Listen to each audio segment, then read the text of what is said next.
বিলাতি আমরা তুমি চলে এসেছো। এমনি আমরা আমেদার তো চলে গেছে, এইবার এসেছে বিলাতি আমরা। বিলেত থেকে আসা আমরাকে বিলাতি আমরা বলে। আমি গাছ থেকে বিলাতি আমরা পেরে নিয়েছি। এবার দুটো আমি নিয়ে নিয়েছি, দুটোর মধ্যে একটা আমি আজকে বিলাতি আমরা চাট করব। যা খেতে না, এবার এক বিলাতি আমড়াটাকে আমি ভালো করে আগে ছাড়িয়ে নেব।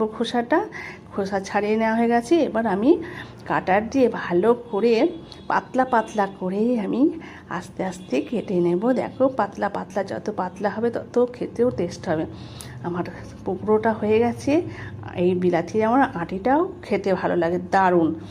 ছালগুলোর থেকে আটিটা আরও সুন্দর। 1 চামচ লবণ, সর্ষে বাটা, তার সাথে কাঁচা লঙ্কা বাটা, এখানে আছে গোলমরিচ, আর আছে একটু জিরে গুঁড়ো, আর আছে বিট লবণ, আর একটু পাতিলেবুর রস আর গন্ধরাজ লেবুর রস আমি রস দিয়ে দিচ্ছি উপর থেকে।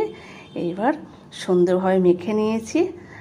জিভে জল এসে গেল দেখেই আমার। এবার আমি আরও স্বাদ বাড়ানোর জন্য 1/2 চামচ গুঁড়ো লঙ্কা দিয়ে দিচ্ছি। কেউ যদি পাশে থাকে তার জিভে জল আসবে, যা সেন্ট বেরিয়ে গেছে। এইবার আমার রেডি হয়ে গেছে, বাটির মধ্যে দিয়ে সবাইকে পরিবেশন করার পালা। দেখো বন্ধুরা, এইভাবে তোমরা খাবে বাড়িতে বানিয়ে, দারুণ লাগবে বন্ধুরা, দারুণ।